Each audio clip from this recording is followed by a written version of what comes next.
Good morning, worship team leaders.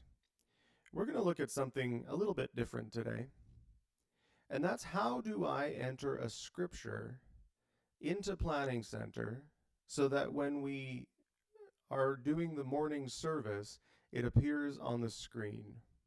It's actually not very difficult, but there are a few steps involved, and so I'd like to show you that now. You're going to start by clicking Add, and we're going to go to Item because it's not a header and it's not a song. It's one of those other things that we talked about earlier. And here's where you're going to type in your scripture passage. So, for example, let's call this Psalm 111. Whatever passage that it is that you're entering.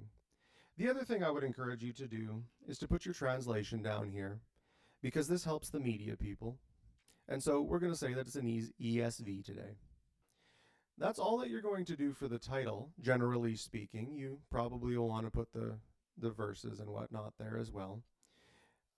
But what we're going to do next is you need a Word document or a Google Docs document or some way where you can type out text. Now, as you can see, I've got one from the previous week. This was a responsive reading that Mona put together. And what we need to do with this now is we need to take it from a Microsoft Word document and make it something that the screen can display on Sunday morning. And again, this is very simple.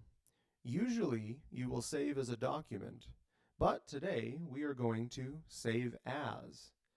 Now, however you do that on your computer or program that you're using, you will need to go to Save As. And so what we are going to do is we are going to save as not a Word document, but a PDF. And so you're going to save that to somewhere where you can find it in just a moment. And then you'll go back to Planning Center. You'll click on Files. You'll click on Add File. And here you can either drop the document that you've had, or you can browse your computer. We're going to browse today. Now on my desktop, I have Scripture 1 from last week. Actually, I believe Scripture 2 is the one that we're looking at on the screen. And so I'm going to click Upload. And there we go. It's uploaded. Now, on Sunday morning, when we're in Music Stand and we're scrolling through, this will pop up just like the songs do. But remember, you have to create item, you have to save your words as a PDF, and then upload it to the Files tab. I hope this helps.